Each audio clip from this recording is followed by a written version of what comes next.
Welcome to the Sophia Chang Show.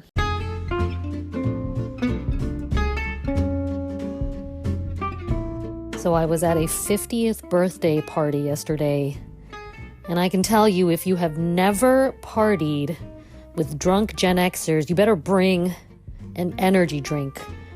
I am lying on the couch right now, broadcasting to you from an exhausted vegetative state. There was a moment when we were singing New York, New York, and I started doing the Rockettes kick with somebody else in their 40s. The oldest person in the room, I want to say maybe 80. I mean, you just don't ask women these questions, but I'm going to say 80, got up and started matching us kick for kick, but actually she went a little bit higher in flexibility wise. I swear, if the song had not ended, she would be high kicking to this minute. Good God, I sound like a mouth breather. I'm not, although I did finally start CPAP therapy this year. I will probably do an episode about this, because you could die. You could die. So I've actually saved somebody's life by basically being like, you snore so goddamn loud that none of us are sleeping. I got a goiter, okay? I grew a goiter. It wasn't really a goiter, it's what we call it. It's a little bump on probably swollen lymph nodes in my early 30s because I was sleeping next to somebody whose sleep apnea is so bad that we were saying that if he was in that Squid Games reality series, they would find him dead in the morning because somebody would snuff him out. Probably me. Okay, I'm bobed up and I went for a walk. Ever since I've had this apnea, my nose has been chronically stuffed. If you know how to fix this, you need to save me. Help a sister out, please. Please, because otherwise you're going to be stuck with mouth breathing episodes. Good God. But anyway, you're here for digital minimalism and a slight touch of unasked for sharing of my life as it careens towards middle age. It's going to get worse. It's going to be more gout, less sexy partying, other than the 50th karaoke birthday, which by the way, I have been invited to birthday party part 2. That was just part 1. I have been invited to part 2, at which the birthday boy, the half a century old boy, has told me that he's going to be so drunk he will not remember it and that his karaoke system costs $6,000. That is why you need to... This is why getting older is so much better. You have the money for a $6,000 karaoke system. It's going to be amazing. I'm going to sound like Donald Duck the next day. It gets better, people. I always feel like I'm a little bit late making these updates. I'm only 2 months late this time, unlike last year where it was like December 31st. And I pretty much needed to make some episode just so I had something for 2022. I love this update because I am such a Cal Newport acolyte. In fact, this year, I started listening to his podcast. It's chock-a-block full of very useful, not just information, but links to other studies, very science-based, very evidence-based, all the good things that you want in life, right? You kind of want the opposite of all your feelings are true and all your beliefs are true. Like that's going to lead you that's the fast road to depression. What you want is to get in touch with reality. And I feel like his podcast does that. And he's also he's funny. He's pretty funny. I kind of miss that kind of white guy Ivy League humor that I came up in. I don't have any of that in my life. I've gotten rid of all males in my life except for the one in my house that I can't get rid of. I'm working on it, though. See the Squid Game snuffing out? So his podcast is called Deep Questions because what he's about goes beyond digital minimalism. The whole point of the minimalism is so you can live a deeper life and do deeper work. It's more fulfilling. You have less anxiety, less depression. It's life the way it was supposed to be before social media, took on a whole life of its own. And my goal is to become so rich and successful that Cal Newport has me on his podcast. Because you need to be a big shot to be on there. No peanuts, no randos. Like, you have to be a big deal. And I want to be on there because, so here's the catch-22. I want to be on there because I want to know, how does a colored woman who's disabled and chronically ill and has really limited everything, how do I implement a lot of these deep life, deep work things? I mean, I think I already am, but some of the stuff he says, right, it's just so privileged. Like, I remember telling one of my friends, I was just like, oh, you're supposed to do this. And she was like, wow, that sounds really great. So lucky for like these able-bodied, privileged white guys, isn't it? And I'm like, yes, it is. And I wish I was like that, right? So I want to sit him down, and I don't want to just like send him a question and hope that he picks it up for his Q&A. I want to have an actual dialogue with him because I really feel like if he was able to broaden his reach beyond people who are tenured professors with really good jobs, lots of money, lots of job security, and a wife to raise your 3 children for you, how do the rest of us, achieve this? And I feel like if he can answer that, it would broaden both the scope and the efficacy of what he's trying to accomplish. Now, here's where the catch-22 comes in. I feel like I need to be able to implement the strategies that he's propagating in order to attain the level of success that I need in order to be invited onto his show. However, if I've already attained that success, I don't need him to broaden the scope. I don't need him to answer those questions because I will have attained that privileged state already myself. So it's this catch-22 where it's like, I feel like I need to do these things in order to attain that success, in order to talk to him, to find out how to do these things to attain that success. So I don't know. We'll see, and also if I reach that point where I am so successful that I can like be the female colored Cal Newport, then we don't need to talk to Cal Newport anymore. I'll just tell you guys, my faithful listeners, how to get there without being Cal Newport. So anyway, I'm still aiming for this goal to take my private jet to Cal Newport, to his headquarters. I have no idea what his headquarters look like. I know it's not like a Brandon Sanderson $40 million writing dungeon, but I too hope that one day I will have the Sophia Chang headquarters. It's probably going to be like lavender. I really like that color. I want to point out the significance of devoting a third of this episode's time to somebody else's podcast.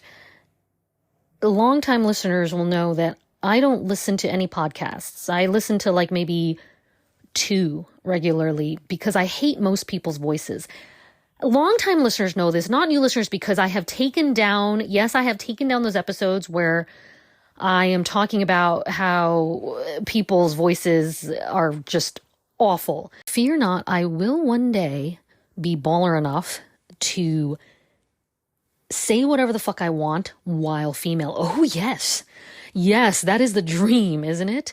To be able to speak with impunity even while having 2 X chromosomes. Today's not that day, but I can almost taste it. I think that's the thing that it's not that I don't want to say I miss it because I would rather not be at rock bottom. But when I first started this podcast, I had nothing. Like, I was so sick and so disabled, and just, I was blind. I could barely walk. I mean, it was just, I was suicidally depressed. Like, I had nothing. I literally had nothing, no career, none of my faculties. And I thought that was it. So when I started this, I literally was like, well, I have no friends and nothing else going on in my life. So I'm just going to start talking. I was talking into the void, and I just said whatever I wanted because I had nothing left to lose. And that changed over time. That changed. And it's like the more you have, the more muzzled you get. And I hate that about society. And I'm going to bring this all around. Why am I talking about that? I'm bringing this all around. So the thing about social media, like once you stop it, right? There's that point at which you stop it and your timelines diverge. I'm branching off on one end. Yeah, yes, little shout out to Loki. So once these timelines diverge, the people who are still on social media and who are younger and younger are getting more and more brainwashed, and I'm getting more and more scared. And there are further longitudinal studies now that it's been a few decades since my generation first started doing age sex checks in the chat rooms. And what these studies are showing are not anything that's surprising, right? Yes, the social media is causing greater depression and anxiety. It's proven. We all know this. But do we really? Because nobody seems to care or be doing anything about it.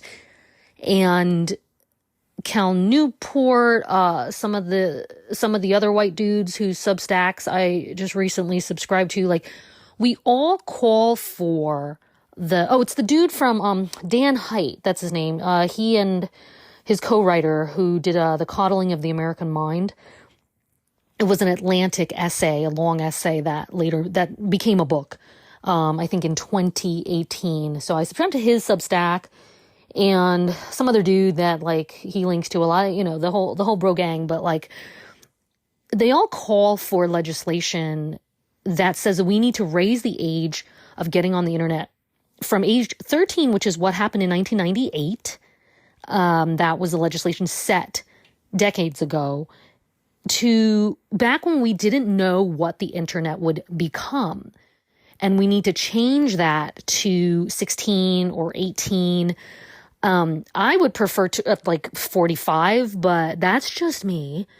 Which means I'm not even allowed on the internet, which is great. I would love that. That would be fantastic. Do you know how much I would get done? But I digress. I'm not the king of the universe yet. Again, not baller yet, but I will be on Cal Newport's podcast. I know you guys are just like, what the hell is wrong with you, you fascist commie? I will tell you what's wrong. What's wrong is I don't like society going down in flames. I actually give a fuck about that. It bothers me big time, even though I'm in the second half of my life and my lifespan has been shrunken just a bit by my disease. There's still a lot of decades to go, and this is not the society that I really care to live in, but it is the one I'm living in, and so I do what I can, but it feels like I don't have a lot of pull right now. I can tell you these are terrible times. There are lots of links out there. If you go to John Haidt, not Dan, John Haidt is his name. Yeah, it's whatever. White guy's named John, Dan. Why do you all have to use the same fucking name? So anyway, they've posted a lot of links to these studies. They've done their own studies, right? Because these are all professors, right? At top universities in our country. And they've been using data sets that are quite robust. And they share data sets with a lot of other social scientists and researchers. So it's out there for you if you want to see it. I will do my best to put what I can into the show notes, but I feel like I'm notorious for saying I'm going to put it in the show notes and then I don't. I will really try. I will really try. I'm so tired today that like I get mad when I even have to get off from the couch just to pee. But I'm mostly mad when I have to pee. I'm mostly mad when I have to pee, burp, sneeze, sleep, eat, like do anything that like interrupts my deep work. You see how dedicated I am, Cal? But yeah, there's a lot of, I'm not like alone in my fear of what's happening, But I do feel that that I'm alone in the kind of general populace. Like if you look around, and even just yesterday at that birthday party, right? There were teens there, and they spent the entire time, instead of socializing with each other, they were on their individual phones. Which is it makes me want to, it makes me feel like violently angry that's what's going on. You know, I could never imagine growing up like that. I could never imagine like that level of rudeness. Like I could never imagine not interacting with somebody and just like looking at my phone instead of talking to somebody when I'm sitting right next to, like, it is so rude. It is just so rude. It is so rude. And so it's like I'm angry that that's what's acceptable now. And I'm terrified of the implications that this has for this generation, the one that's coming up, and for the future. But I will leave you with one positive ray of hope. This is a guest post on John Haidt's Substack by Freya India. And it is called Algorithms Hijacked My Generation. I'm scared for Gen Alpha. And it's written by a Zoomer who, so, you know, I know I got a lot of Zoomer listeners on Spotify. I don't know why. Oh yeah, it's the frat boy. I keep forgetting.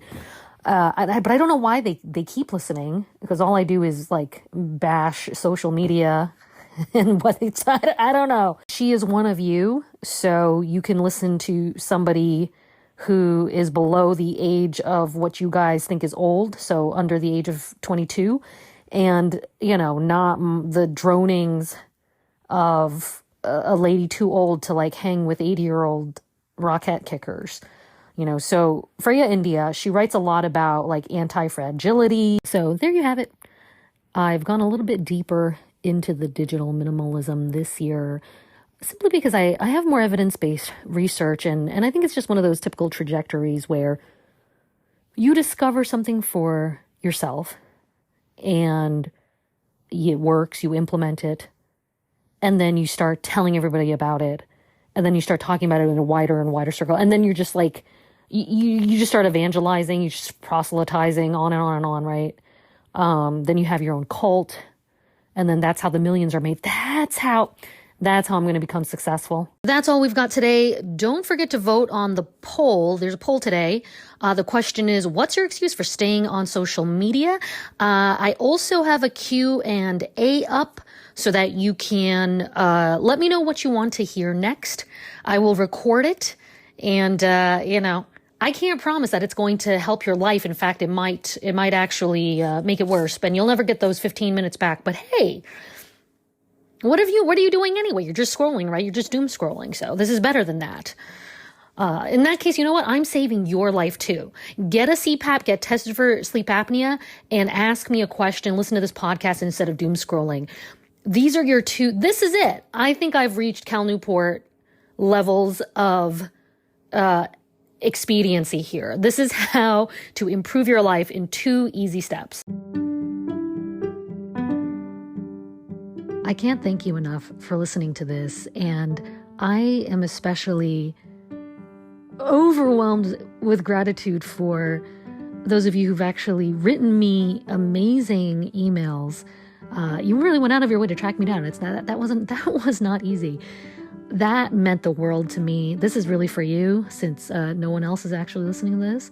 And if any of it at all made you feel less alone, or like you could relate to something, or at least it just gave you a laugh for 5 seconds out of our otherwise difficult lives, I would so appreciate if you could help me by giving a 5-star review on iTunes, if you could share this episode or any other one with your friends. I'm on like 9 different platforms, so I'd love for you to subscribe. There will be more content coming up in the future very soon. Thanks so much for sticking with me.